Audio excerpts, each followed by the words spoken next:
All right, good afternoon, everyone. We will now resume our council agenda for the day, and we begin our afternoon session with two presentations. We're going to do a little bit of a switch, and we are going to begin with the proclamation recognizing National Health Education Week by Councilmember Jawando and myself.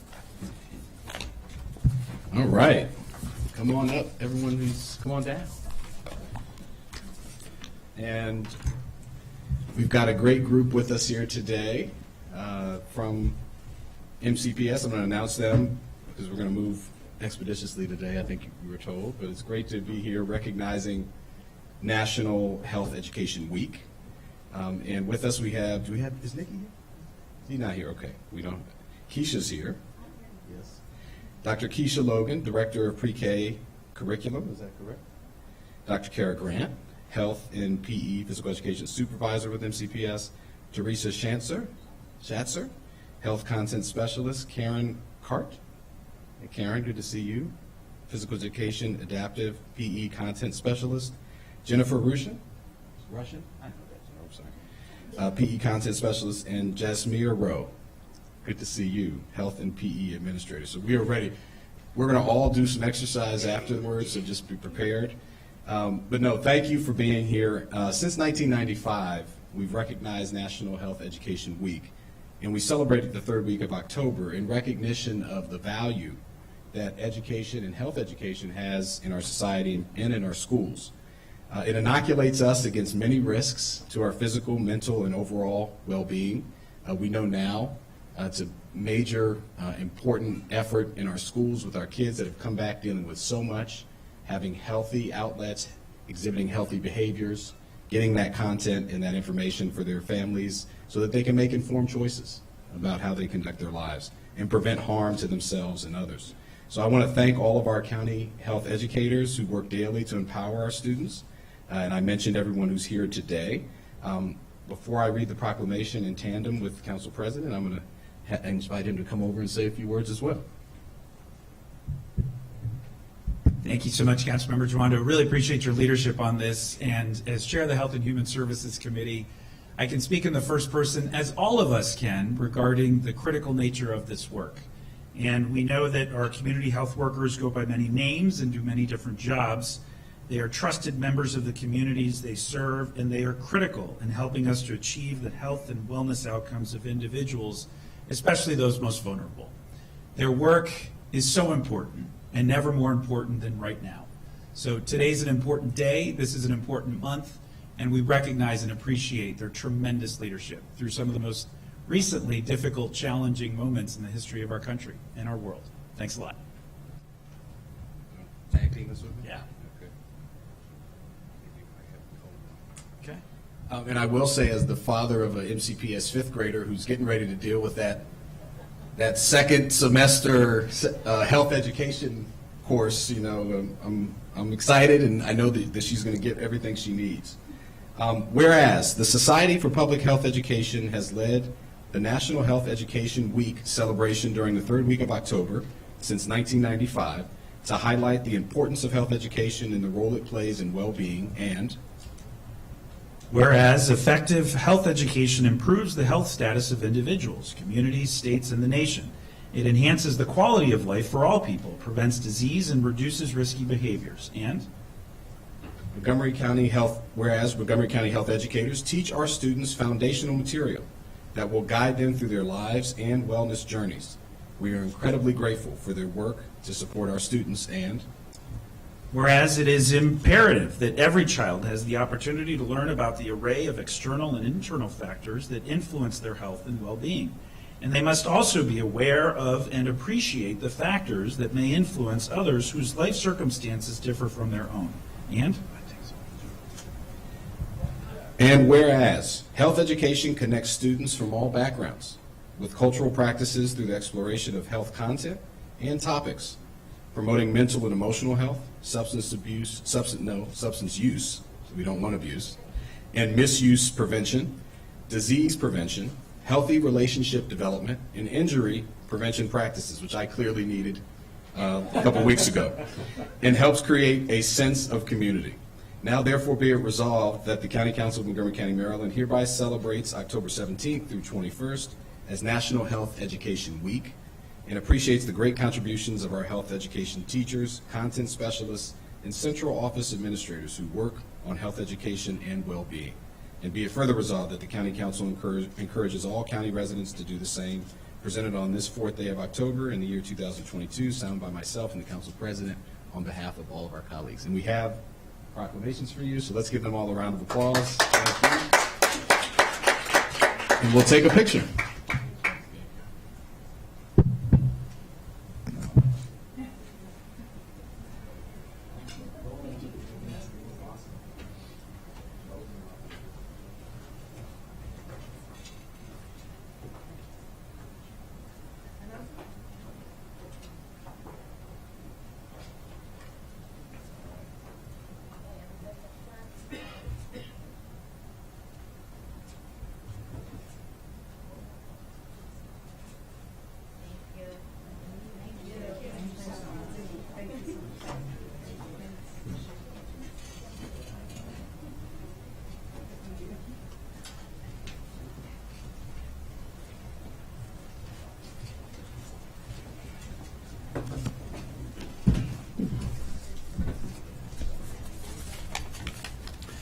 Thank you. That takes us to the next presentation, which is a proclamation recognizing Domestic Violence Awareness Month, presented by myself and the county executive.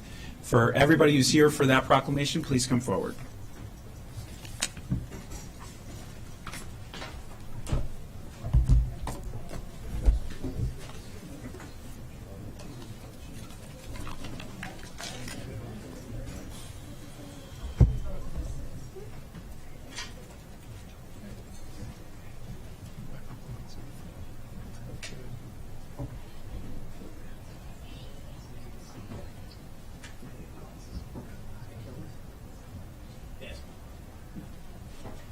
All right, good afternoon, everyone.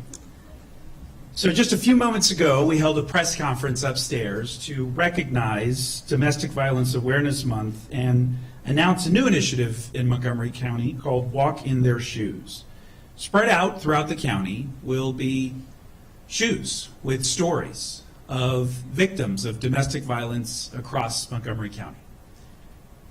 This is an issue that impacts, whether we realize it or not, somebody we know.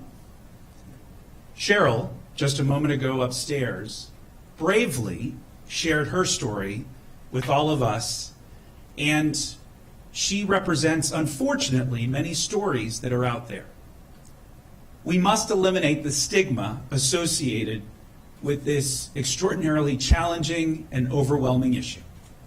We also must reinforce and ensure that we provide support for the victims and make sure the organizations that are uniquely qualified and work in this space have the support and resources that they need to be successful. This is critically important, especially now, when we know lives are being lost, and 5 right here in Montgomery County were lost just this last year to domestic violence. It doesn't have to be that way. We can all do more. We have to do more. And so that's why it's critically important for us to recognize this month. I'll now turn it over to the county executive to say some few words as well. So it really is important to recognize domestic violence and what it does to people. It creates lifelong damage, and the damage long outlasts the bruises and some of the other scars that people suffer. And it impacts not just the immediate victim, but if it's happening in a family, it affects every one of the family members. You cannot be present in a situation like that and not be affected by it. I'm a former school teacher, and I taught elementary school, and we had cases of suspected domestic violence, and you could see the emotional impact that this has on the kids. You could see, if you wanted to know something, how hard it was to have anybody talk to you. And when I was teaching, the laws were skewed very much, it seemed to me, against children, and there's been improvements in what we do, but it's something that we do need to take seriously, and we need to acknowledge that it's something that people are going to live with for a long time. So it's important that the county does what it does, and having the The Family Justice Center, which I mentioned Dutchie Trachtenberg kind of led on that when she was a council member here, was really critically important because we were looking for a place that could provide safety for people who wanted to report. And we've gone from having a place where you can come and report to having a place where you can transfer children in a safe custody situation without putting people at risk. So we've come a long way, and we also know there's a lot more to do. Domestic violence hasn't gone away. I always think back when I was a teacher, and when I raised the issue of some behaviors going on the playground, I remember somebody saying to me, "Boys will be boys," and my reaction even then was, if the attitude is the boys will be boys, when does this stop? How do you encourage people? How do you say it's okay to do this because you're a boy and expect it to go away when you reach some different age? So this is something that you have to address early, and you have to address often. There's never an okay time for this to happen. And I know the county is committed to this, and we're going to be committed to it, on my side of the street, and I know there's full of support for all these initiatives we want to do on this side of the street. So thank you. There are too many people to recognize, but I do want to recognize a few, and I want to thank the members of the Montgomery County Domestic Violence Coordinating Council for their steadfast leadership and their commitment to this important work. I'd also like to thank representatives from the Montgomery County Family Justice Center for their extraordinary work. My wife has become engaged in this work, and she comes home with stories and talks about how blown away she is by the extraordinary leadership shown by this very important agency. And I also want to recognize our law enforcement officials, including State's Attorney John McCarthy, Sheriff Popkin, Chief Jones, and all of the remarkable men and women that work in their units every day under some of the most difficult of circumstances imaginable, helping to keep us all safe. I would like to turn it over now to Debbie to say a few words before the county executive and I will read the proclamation. Thank you so much. My name is Debbie Feinstein. I work for the State's Attorney's Office for John McCarthy, and I'm chief of his Special Victims Division. I am also the current chair of the Domestic Violence Coordinating Council. So as a prosecutor, we often see the bad thing after it already happens, after someone is arrested, after the police are called. But one of the greatest privileges in my career is to try to get out in front of the issues, to try to combat domestic violence before it ever happens. That's what we're here for today. We're here not obviously to celebrate domestic violence, but to celebrate awareness and prevention of domestic violence, to work together as a community to get out in front, to learn what the signs are, to know what to recognize, whether it's for yourself, for a family member, a community member, a friend, and to know where to go for help. As Councilmember Albornoz mentioned, and as County Executive Elrich mentioned, we have the Family Justice Center, an incredible one-stop shop for victims of domestic violence where you can get services literally wrapped around you. We have the incredible crisis and trauma services in our county, which are open 24 hours a day at the Crisis Center and the Abused Persons Program. Really just amazing resources in multiple languages, immigration blind, confidential, and we would encourage citizens to really take advantage of the programs that are offered there and the support. You're not alone. And as was indicated, the initiative that we launched today was an initiative, Walk in Our Shoes, where we partnered with our library system and our recreation department to put displays around the county, survivor stories, so that you can feel, so that our community can feel and see these stories, to bring them home, to bring them into your heart, and be a part of the solution, of the prevention. Thank you so much, and thank you again for this acknowledgement today. Thank you. I also want to recognize the Commission for Women for their extraordinary leadership and their work in this space as well, and just want to thank them on behalf of the entire council for your leadership. Thank you. And finally, tucked in the audience here is Board of Education member Lynn Harris. Lynn has been a tremendous leader in this space, helping to ensure that our school system educates our youth about this critical issue. And as we have learned, especially these last 10 years, this is impacting younger and younger people. And we have to rededicate our work. With that, the county executive and I will now read the proclamation. So, whereas October is National Domestic Violence Awareness Month, and You got a short one? yeah, Whereas domestic violence is a serious public health issue, 1 in 3 women and 1 in 4 men are victims of physical violence by an intimate partner. Black women are 4 times as likely to be a victim of intimate partner homicide. 1 in 3 adolescents is a victim of physical, sexual, emotional, or verbal abuse from a dating partner, and 1 in 15 children are exposed to domestic violence each year. And whereas domestic violence can be lethal. In 2021, 58 Marylanders lost their lives to domestic violence, including 5 Montgomery County residents, and 76% of those cases, the offender used a gun to kill the victim. And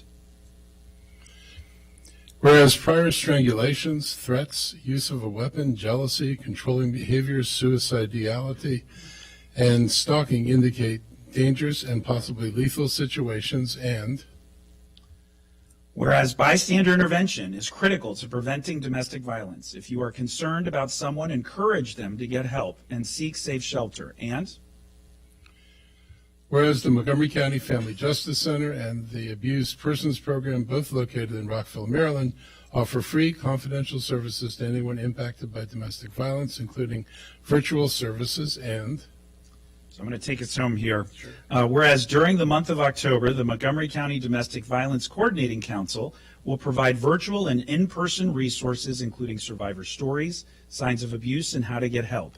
And whereas through public awareness and education, we can reduce the incidences of domestic violence in Montgomery County.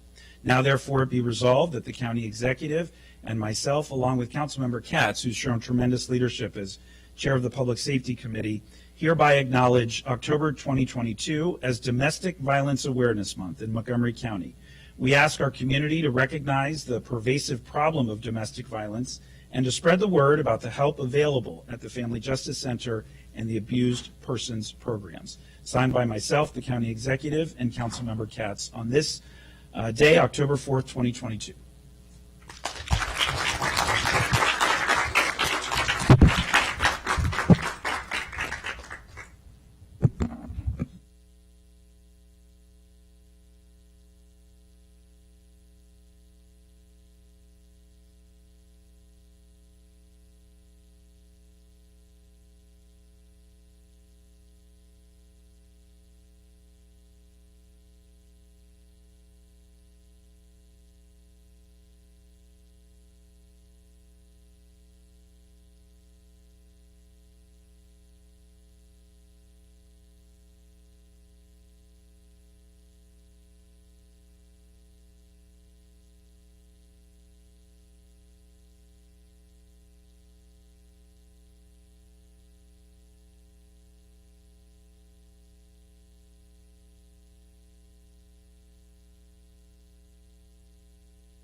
All right, we are a few minutes ahead of schedule, so we will recess until 1:30.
right, can we countdown? Yes, sir. We are live in 5, 4, 3, 2, 1. All right, good afternoon, everyone. We will now resume our council agenda today, and we begin with item number 4, which is a public hearing.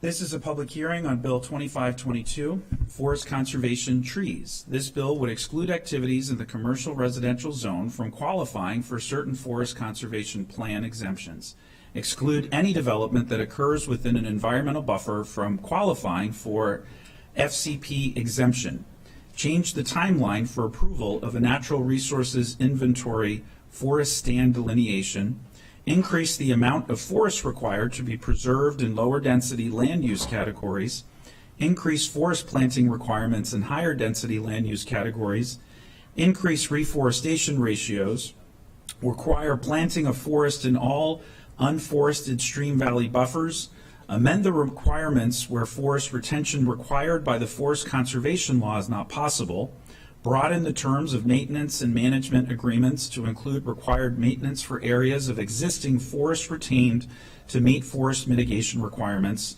expand mitigation requirements for variance trees to include mitigation of variance trees located within a forest, allow landscaping to meet both reforestation or afforestation requirements in equity-focused areas, update the allowable types of forest mitigation banks allowed in the county per recent amendment to the state's Forest Conservation Act, and generally amend Chapter 22A. A Transportation and Environment Committee work session is tentatively scheduled for October 7th. There are speakers for this public hearing, and the first speaker is Caroline Taylor, who will be testifying virtually. Ms. Taylor, you have 2 minutes for your testimony. Thank you very much. This is Caroline Taylor. I'm having trouble starting the video, but we'll go audio. Oh, there we go. I'm very happy to be here today on behalf of Montgomery Countryside Alliance to support Bill 2522 that will significantly strengthen the county's forest conservation law. I was looking forward to being there in person, but I had recent COVID exposure, so I thought I'd spare you all. And I also have copies of the latest Plenty magazine that I'll get to you, which have a wonderful introductory piece by Council President Albornoz, as well as forest stories shared by a number of county residents. Today, you'll hear from 12 speakers, earnest, learned voices representing many more who believe that our county's forests and trees should be regarded as critical green infrastructure, assets requiring strong proactive protection. Our healthy forests will promote future economic, environmental, and human health resilience. At work on this imperative for several years, the Coalition offers several key refinements to make the bill better.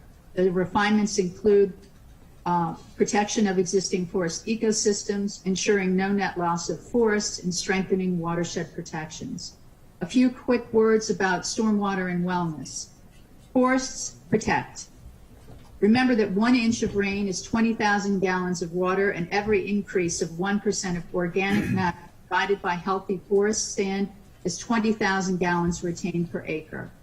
Forests promote wellness. Beyond the stormwater benefits, more and more scientific evidence shows how urban trees and green space positively impact physical, psychological, emotional, and spiritual well-being in humans.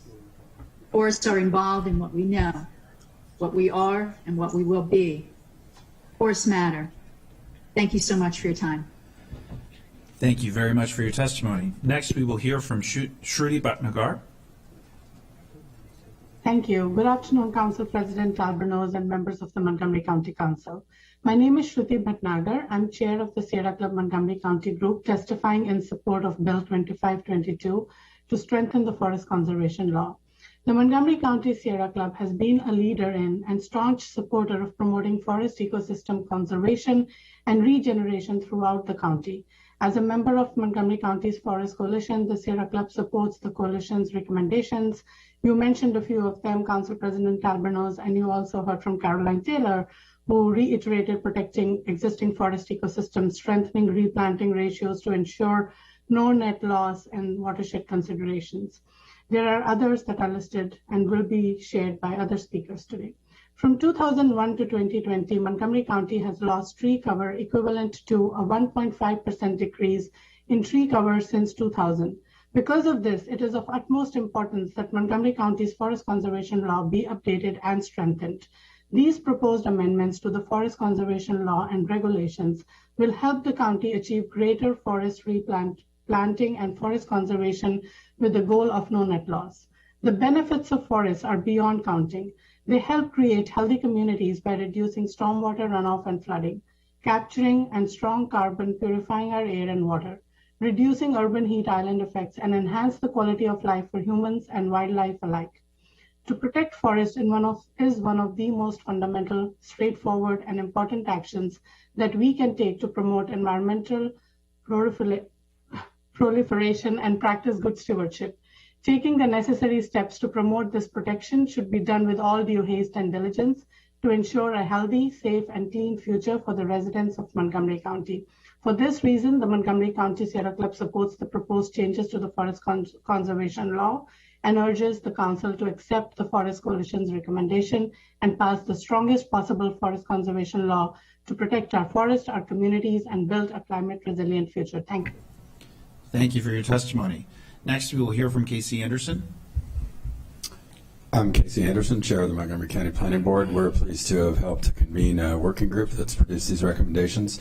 Just a couple of key points. One is that many other counties in the state in recent years have strengthened their forest conservation laws, but I would caution you about making apples to oranges comparisons between some of the provisions of other counties' laws and also the development pattern or maturity of other counties. For example, Frederick and Arundel are very different than Montgomery County in terms of how built out the county is, and that has an effect on what can be implemented to allow for tree and forest conservation without interfering with development. As far as the balance between development and conservation of trees or addition of trees and forests is concerned, the Planning Board made a couple recommendations I just want to draw to your attention. In the equity focus areas, we recommended that landscaping count towards forest conservation, because in those areas it's especially important if you can't retain a forest on site, which is typical of intensively developed urban areas, rather than require a replanting in some other watershed that's nowhere near that community. We feel that it's better to encourage landscaping, green cover, and similarly in the high density zones and central business districts, the CR zones, we're recommending that trees either on the property in the right of way that don't meet the definition of forest because they don't have the contiguous area that's necessary to meet that definition should be counted for purposes of forest conservation law, even though everybody recognizes they're not forests. Forests and trees serve different ecological functions, and it's true that there's no substitute for good forest cover, but trees are also important, especially in urban areas, and we felt that street trees and trees that are standing alone or in small groups on individual sites are important to reduce the heat island effect that we were talking about earlier this morning, improve stormwater management, and also create a sense of place. Thank you. Thank you, Chairman Anderson. Next, we will hear from Denise Skitara.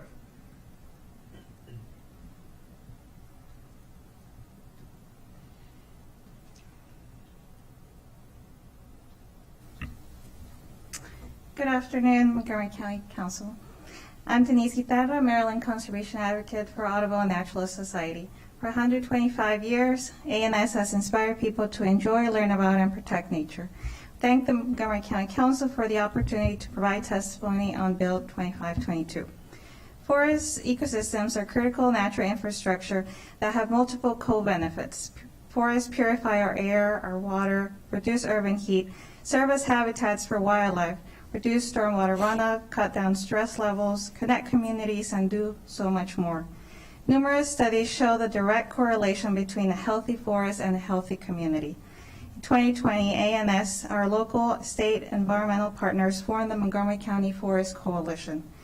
The coalition has been meeting regularly with council members, planning staff, to learn more and discuss the ways to update the county's forest conservation law.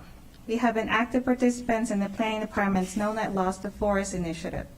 Although the planning staff's recommendations do make improvements to the existing county's forest conservation law, we must be more ambitious to truly protect the county's forest ecosystems.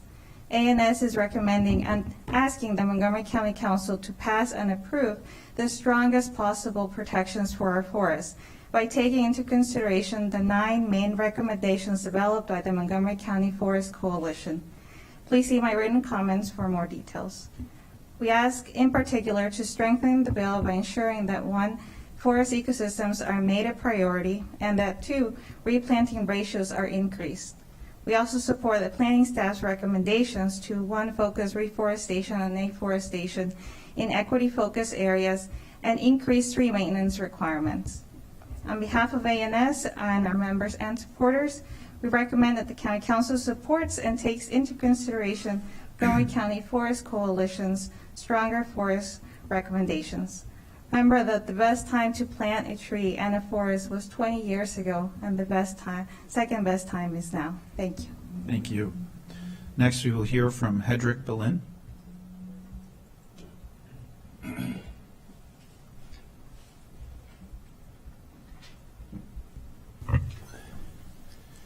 Afternoon. Hedrick Berlin with Potomac Conservancy. Appreciate the opportunity to be here. So this spring, when over 3 inches of rain fell in Montgomery County in just a few hours, streams turned into roaring rivers. Roads, homes, businesses flooded, causing millions of dollars in property damage. That destruction that I'm describing is much worse than it should have been. We've stripped away our community's natural defenses against extreme storms and flooding. The clear cutting of this county's forests is harming our economy, our public health, and our livelihoods.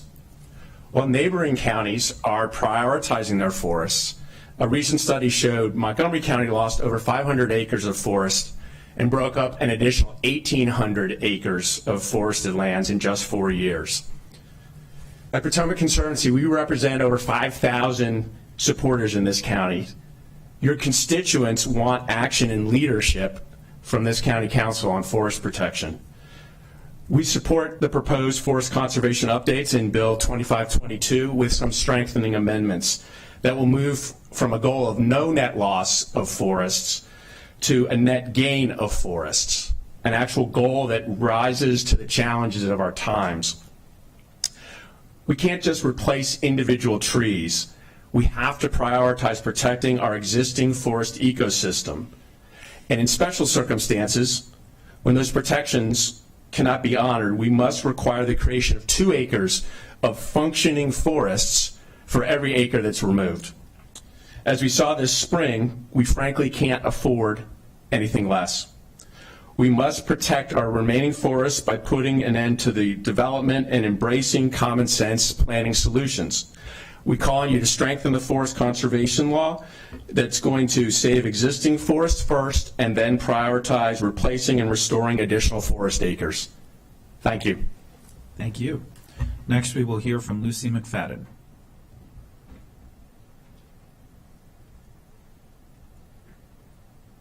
Thank you, President Albanese. Just hit the button by the, there you go. Thank you, President Albanese, for introducing Bill 2522 and for the opportunity to testify in support of forest conservation. I represent the Montgomery County Climate Action Plan Coalition. We support passage of this bill, but ask that it be strengthened with priority recommendations of the Montgomery Forest Coalition. The CAP Coalition advocates for reduction of greenhouse gases in the county 100% by 2035.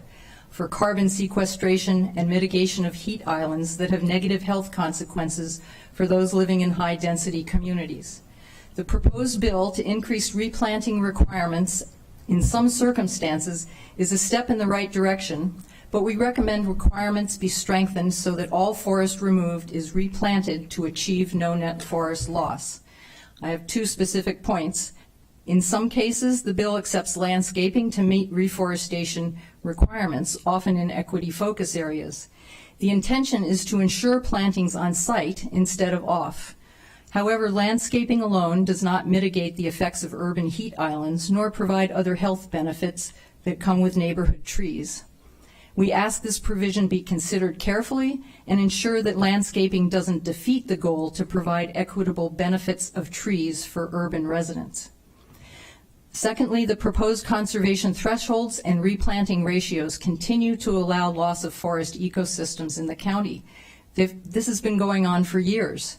The proposed thresholds of different use for different land use categories just don't add up to no net forest loss.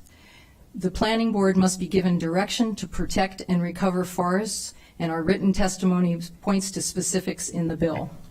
The climate emergency is upon us, and it is incumbent upon our decision makers to protect public health and mitigate impacts of climate change. Thank you. Thank you. Next, we will hear from Matthew Wessel.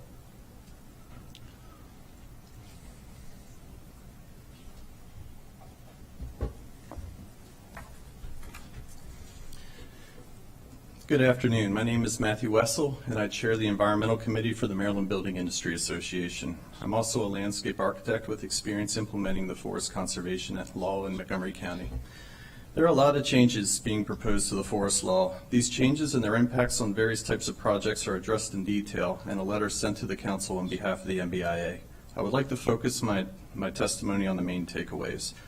The forest conservation law is complex and based on the state's enabling legislation that was written in the early 1990s to conserve and plant high-quality forests primarily on greenfield developments. These large tracts of land generally had opportunities to minimize forest loss, clearing, and meet mitigation requirements on site. The future of development in Montgomery County is increasingly away from greenfield and towards redevelopment. Because of the way the law works, the law often requires more forest mitigation than forest cleared or land available to mitigate on redevelopment projects. Mitigation in these circumstances requires purchasing credit from banks. Proposed changes to the law increase mitigation requirements on top of what is already required if you can't purchase credit in the same watershed. Historically, there's been little to no mitigation banking credit available in the urban watersheds. This problem has been made worse by a state law passed in 2021 that eliminated the ability to establish banks based on preservation. The net result is there'll be an increase in lieu fee payments for redevelopment. Finally, the changes are not necessary. Based on park and planning data from the last decade and just a handful of recent projects, Montgomery County has already no net loss. These points were discussed during multiple stakeholder workshops held by the Planning Department that included the MBIA and others, including the Forest Coalition, and changes were proposed despite the challenges they create. I'm happy to answer any questions you have. Thank you. Thank you. Next, we will hear from Amanda Farber.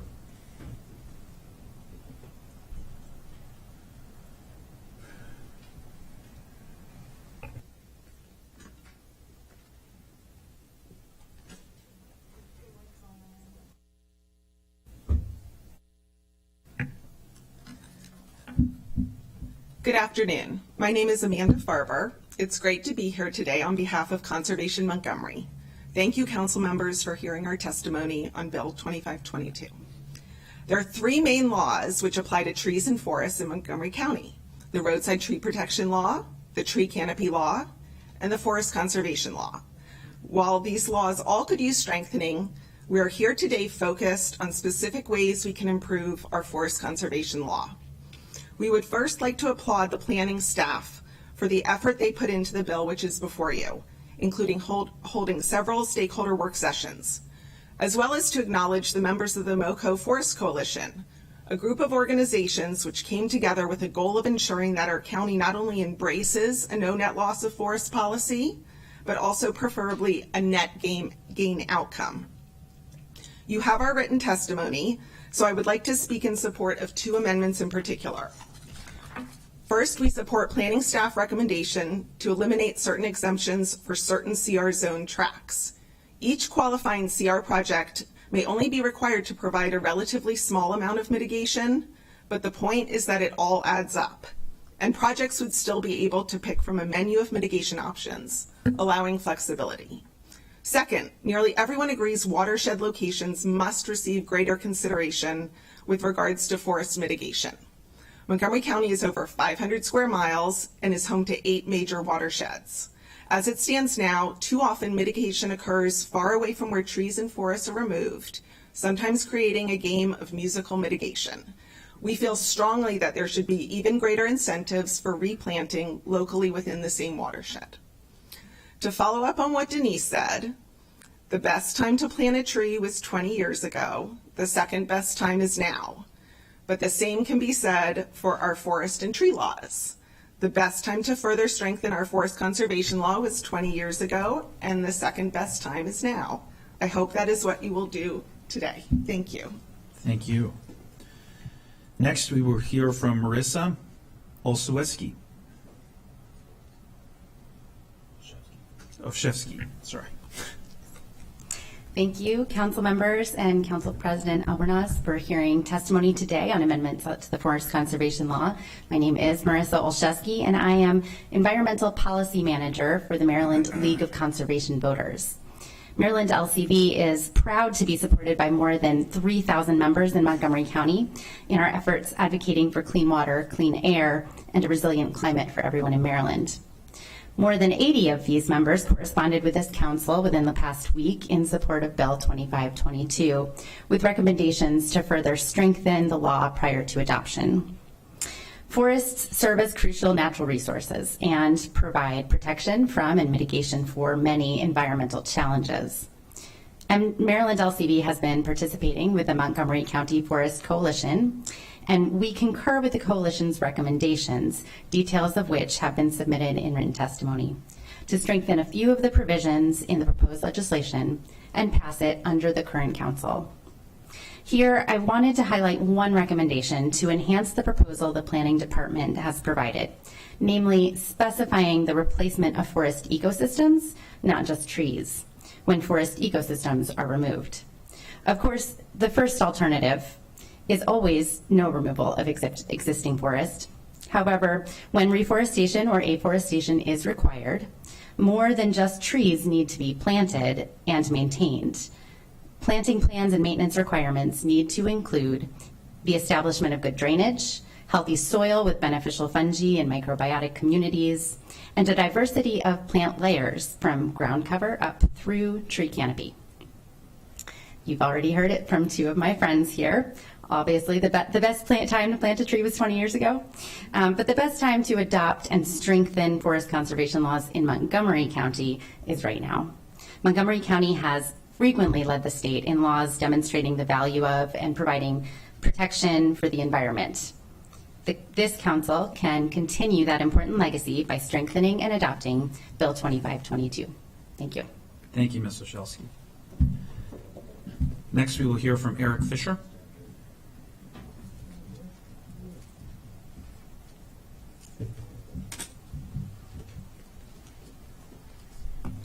Okay, Mr. Chairman, members of the County Council, Eric Fisher. I'm the Assistant Director with the Maryland Office of the Chesapeake Bay Foundation.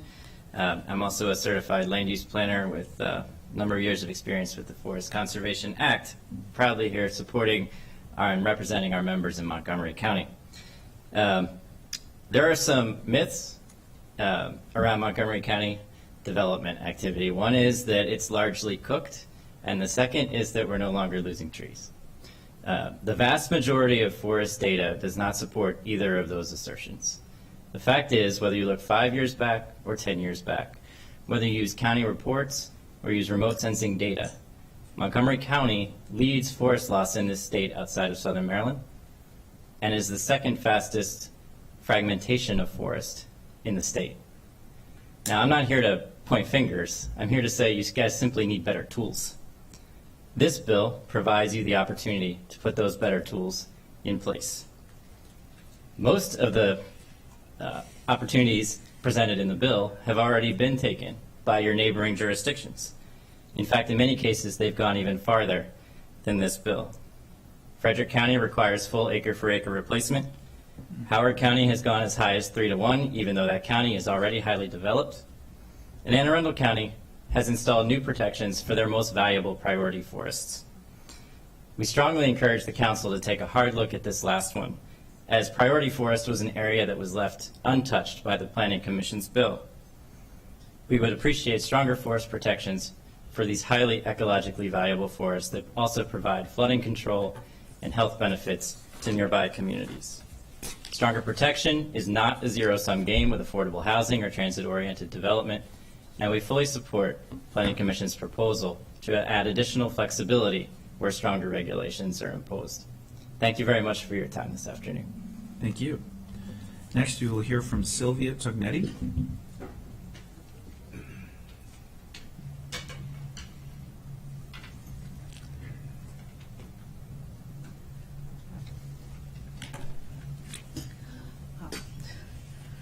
Good afternoon, and thank you very much for the opportunity to testify on behalf of Friends of 10 Mile Creek and Little Seneca Reservoir in support of a stronger forest conservation law that would better protect our critical natural infrastructure. The amendments proposed by the Planning Department staff represent a significant improvement over the current law, but fall short of recommendations that had been provided to T&E by the Forest Coalition in 2020. And it is not clear they would fully achieve no net loss of forests. Friends at 10 Mile Creek is a member of and endorses the coalition recommendations while adding 2 additional ones, and I need to refer you to my written testimony, obviously, for details. I'll just bring your attention to the 2 added recommendations. One is to offer the option of using a form of assisted natural regeneration practices where practical, because this can be done at a much lower cost than tree planting, and you'll hear more about that from some others.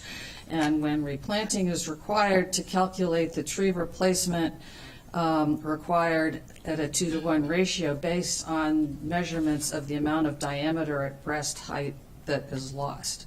These changes to the FCL are critical because our county has the 2nd highest rate of forest loss in Maryland, and our forests provide a foundation for climate resilience. They're the first line of defense against extreme temperatures and all those rain bomb events associated with climate change that are flooding our county, and for protecting the quality of the water we drink because they reduce runoff of sediment and other pollutants that are already increasing the cost of water treatment. And they provide many other well-known co-benefits of green spaces and remove carbon from the atmosphere. In short, they should be classified as critical natural infrastructure and the lifeline of our lifeline critical water infrastructure. In my testimony, you will see an image of sediment-laden floodwaters pouring into our drought backup reservoir and drinking water supply from some of the areas of highest deforestation in the county during the July 2019 rain bomb. And I'll just, lastly, this shows how we make land use decisions is a critical component of climate adaptation. So we need to think big. Thank you very much for your testimony. And finally, we will hear from Kristen Cook.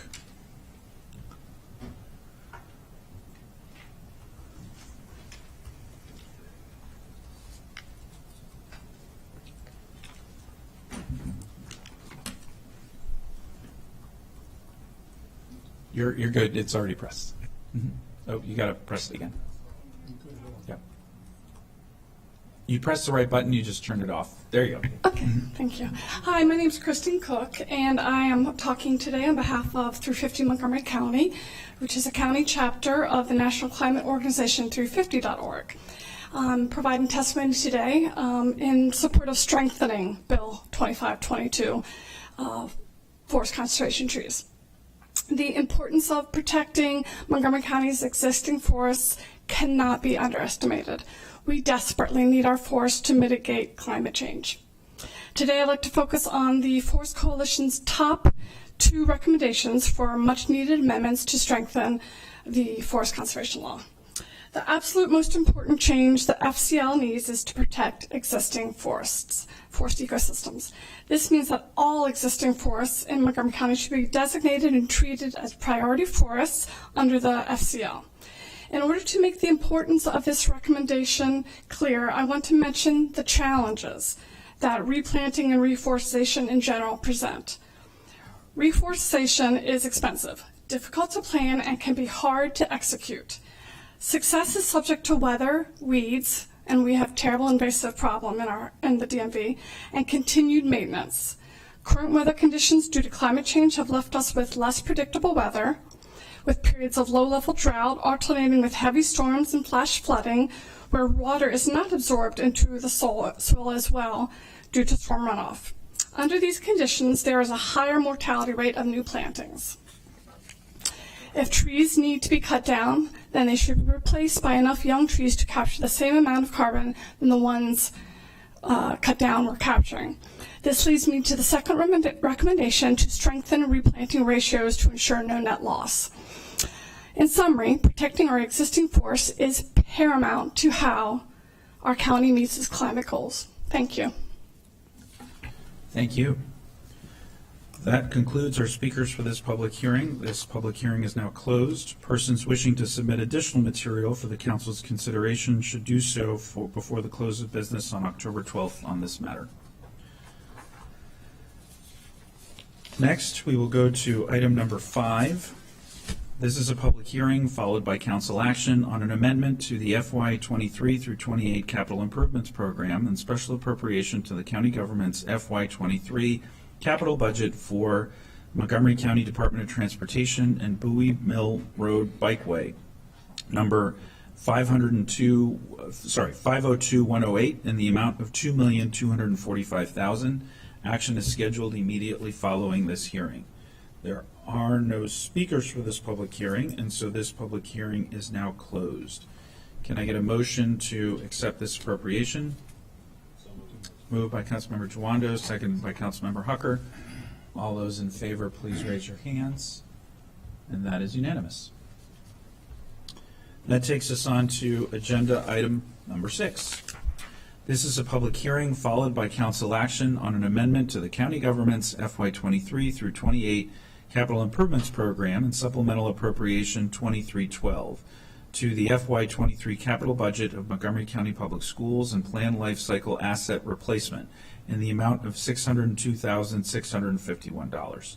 Action is scheduled immediately following this hearing. There are 2 speakers for this public hearing, and the first speaker is Theodora Scarato, who will be testifying virtually. You have 2 minutes for your testimony. Thank you. I am testifying on the need for lighting and communication systems that are radio frequency, radiation, and wireless free. There's a lot of tech that's Wi-Fi connected that's being brought into schools, but it creates radio frequency radiation exposures which are absorbed into the bodies of children and of staff and of teachers. It's not safe for them. There's numerous studies that link wireless to impacts to memory, hormones, many other biological effects. Now, the Maryland State Children's Environmental Health and Protection Advisory Council advises reducing radio frequency radiation exposures to children as much as possible.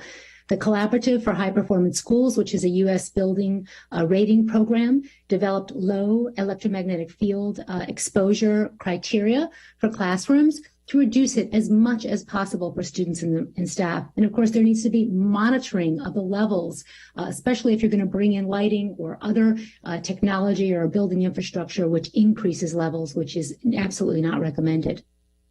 The PTA of the Palo Alto School District released a fact sheet on the safe use of technology distributed to all schools in their district. The New Jersey Educational Association published an article, Minimize Health Risks from Electronic Devices, which includes preferring non-wireless technology in the classroom rather than Wi-Fi and everything Bluetooth and radiating.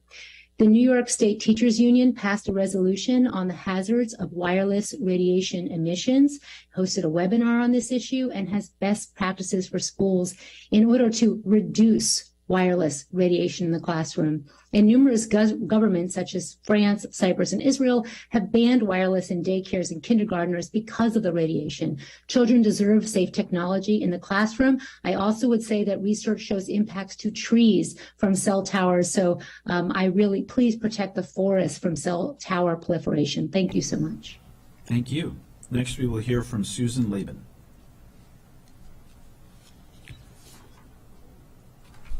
Sorry. Okay. Hello, everybody. Thank you for the opportunity. My name is Susan Laban, PhD. My children attended Montgomery County Public Schools, and I hope that my grandchildren in the future will be able to safely do the same. I support Appropriation 2312 with an amendment stipulating that none of this money will be spent on wireless technologies. For example, lighting and communication systems should not include any so-called smart lighting or wireless communications. For years, this council has ignored harmful effects of wireless radiation, RF, especially on children. researchers estimate that children should have an RF exposure limit several hundred times below current limits. Current FCC limits are not based on science, as the Court of Appeals ruled in 2021 and specifically ordered the FCC to review the science on children who have enhanced vulnerability to RF, something no government agency has ever looked at.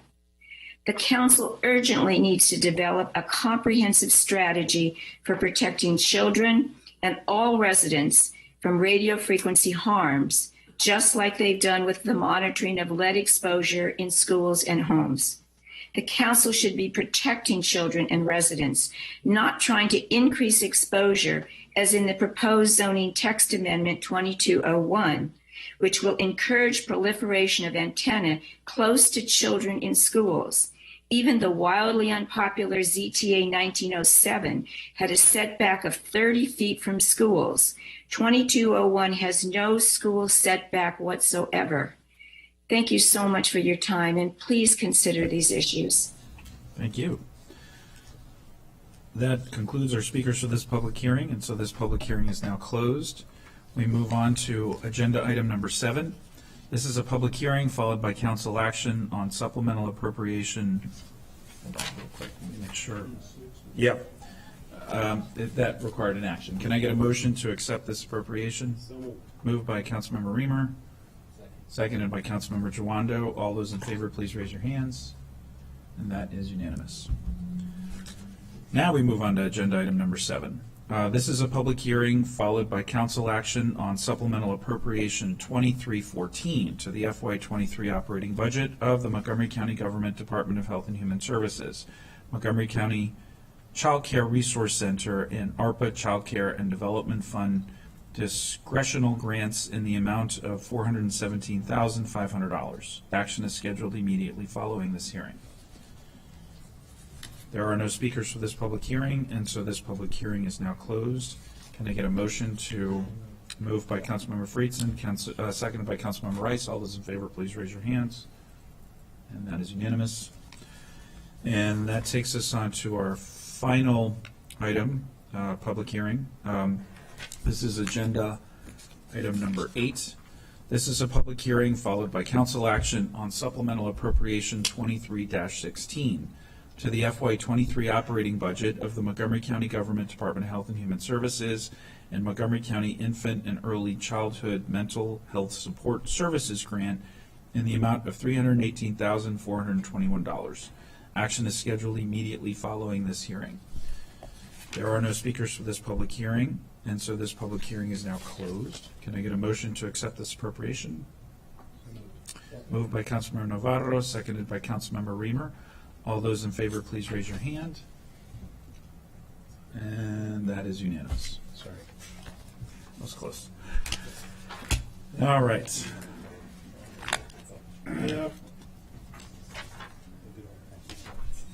All right, that concludes our public hearings for this afternoon, and we now move on to the continuation of our work session on Thrive 2050.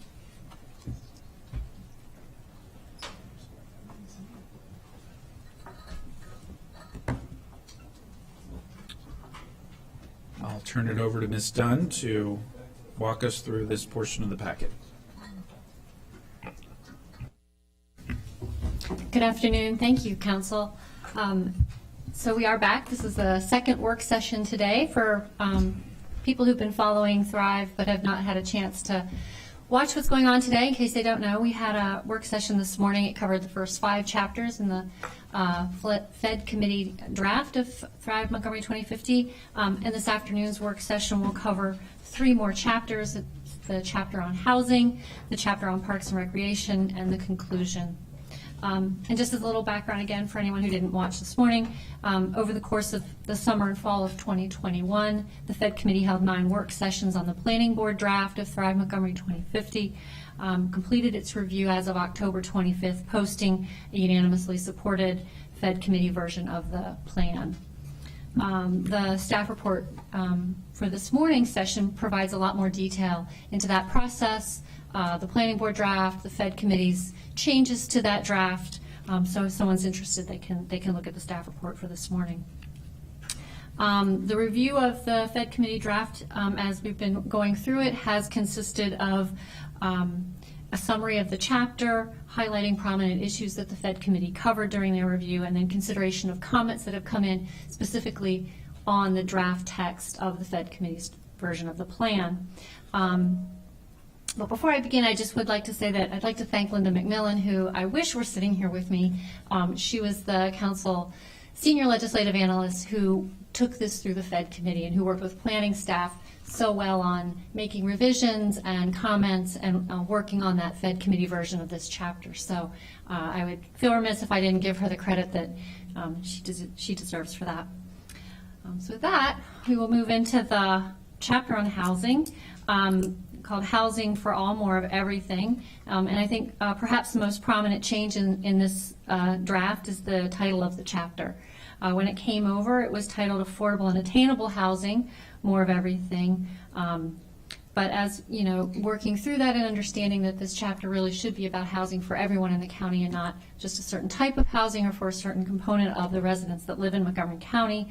And so the title was changed to convey the goals of providing more housing, diverse housing, and increasing availability of housing for everyone.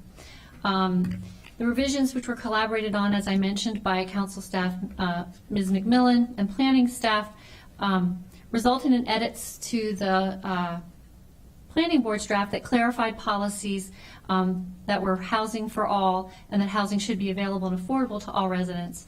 They also strengthened language regarding the environmental advantages of both new construction and the preservation and renovation of currently affordable housing. Prominent issues that came up during the Fed committee's review. The first one that they had a discussion about was this language of housing as a right. I'm sure the committee recalls that. That was language that had been in the public hearing draft, but was not no longer in the draft that came over to the committee. And they felt very strongly that language should go back in. So at the top of the second page, I'll check where I am. The committee added back in, Montgomery County must view access to safe, affordable, and accessible housing as a basic human right. The committee also continued their discussion, and what they focused in on was whether there was enough emphasis on affordable and deeply affordable housing in the plan, and ultimately deciding that in fact the policies, practices, and narratives sufficiently reflect the importance of affordable housing, as referencing housing types like personal living quarters, cooperative housing, micro units, and also having information and policies and practices related to Housing First, the MPDU program, and the Housing Initiative Fund. Moving on to the comments that have come in since the publishing of the Fed committee draft. The first one that was provided said to ensure the importance of strong tenant rights and protections, add language that supports and promotes tenants' rights, and add back language from the staff draft regarding fair housing. So what you'll see on the staff report, the top of page 3 are 2 proposed practices that can get added to the draft. The first one talks about strengthening housing code regulations and tenant protections to ensure fair and healthy housing. And the second looks to expanding housing access through elimination of fair housing barriers and enforcement of fair housing laws to protect residents from discrimination. Any comments on that? Okay. The second comment coming in had to do with a term that was used in the draft called overhoused. And the comment was all references to residents being overhoused should be deleted. The implication being that overhoused, especially for older and empty nesters, means that they should downsize to something smaller. In looking through the draft, I only found 2 references to that term. One was basically summarizing a graphic that showed the number of households by housing unit type and household size, basically data on how many people are living in households of different sizes with different numbers of bedrooms. But the second occurrence was in a paragraph that I think could get edited to be a little more clear about what the message was trying to be conveyed, which is there are challenges in the county for people who want to start a home, and there are challenges in the county for people who want to downsize. One does not mean that the other can or can't exist. It just means there are problems for both, and to address that, we need more types of housing in more locations in the county. And so there are suggested edits just to make that more clear and less of a conflict, but just both are issues that we need to address. Councilmember Friedson. Yeah, thank you for this. I just wanted to highlight this. I think this is a really important edit, and it's less a change in the substance of the policy and more in the tone and the way in which we talk about the policy. But I think the tone that we talk about these issues are almost as important as what we are putting forward. And really this speaks to the idea that we talk about this overhousing challenge, and it shouldn't be seen and it shouldn't be referenced in this document as a way to blame or criticize or vilify one group versus another. It's the idea that the challenge that we have in this issue, this term of overhousing, is a problem for everybody. There aren't enough options for those who want to downsize and wish to downsize to age in community in an appropriate and desirable housing type that they would want, because there are limited options. And as a result, there then isn't an available starter home for a new family to be able to benefit from a housing type that would be more appropriate for that particular family. That doesn't mean for everybody, that doesn't mean for all situations, but there's a limited opportunity, and that is not good for aging residents who wish to age in community but in different housing type, but they can't downsize because downsizing is more expensive than staying where they are, and it's not good for a new resident that then doesn't have an opportunity to rent or purchase a vacated home that would be able to suit their community. So I really appreciate the way that this was changed. It's a modest tweak, but it's a very important tweak in terms of tone. And I think it speaks to what Councilmember Navarro talks a lot about, this age-old debate that we have had of pitting residents against one another, new residents versus existing residents. And a purpose of this document should be to get out of that debate of this zero-sum game. So I just wanted to note that and appreciate the edit and very supportive. Thanks. I think the edit makes sense. I'll just acknowledge, though, that, just as one of probably other examples, bedrooms are often converted into offices. And there are a number more people that are working from home in a hybrid fashion, and frankly, we want to encourage that. So, and there are folks who use an extra bedroom for guests, family members that come to visit, college children that come back. And so it's not an exact apples to apples, and I just want to note that in some way, because I think that's important. Councilmember Katz. Thank you, and I'm in agreement with what you just said, and I'm also concerned that when we talk about downsizing, that it depends on how we're building those residents. If they're on 2 floors, sometimes that doesn't work for someone who's downsizing it. If there could be a note that there should be some thought given to whether it could be on 1 floor, whether or not the way that people are going to be living, especially the aging population, would be their needs would be met. Thank you, Mr. President. Thank you. Great, thank you. The third comment had to do with the idea that they feel there is missing adequate or accurate data from the discussion of housing needs. That data presented should include, among other things, the number of residential units that are now being built probably annually, and what we expect to be built in the future, especially under current zoning. Again, it gets back at this idea of if there's sufficient zoning capacity, why are we worried? And I think, so I looked in the draft, how many times is the word density actually referenced? Out of more than 100 pages, it's used 16 times. I put them in the staff report just so you could see them, because I think it's important to think that the way it's used is to talk about how many people are in a location or how much square footage of space is in a location that can be used, not whether there's enough zoning to accommodate something in the future, so much as we're talking about the character of places, how to create places that work. What does that require? It might require a certain, quote, dense area. Whether that means a place that wants to redevelop or needs to redevelop has the zoning capacity, again, that'll get evaluated during master planning or during the time frame in which a project might come forward. People can ask for floating zones to accommodate the same thing. equating density and zoning capacity is not always the same thing, and I just want to, I don't think we should necessarily focus on that as much in this document that is more visionary and should just be setting a tone of what we expect places to be like, not what they can be like based on their zoning. I don't know if that's clear enough. Yep. Okay. And then the next one, again, is the recommendation to look at the table on the Racial Equity and Social Justice Report. Again, trying very hard to make sure that those recommendations, where appropriate, were put into policies and practices in the draft. And then moving on, we get to the Parks and Recreation chapter, which, again, it's not new for a general plan to promote areas for natural, to provide policies for natural areas and the enjoyment of our outdoors and resource conservation. And this plan, Thrive 2050, it reaffirms all those roles, and the challenges that are ahead are also kind of noted in the plan, which I think is very interesting. And they're also noted in the staff report on page 5.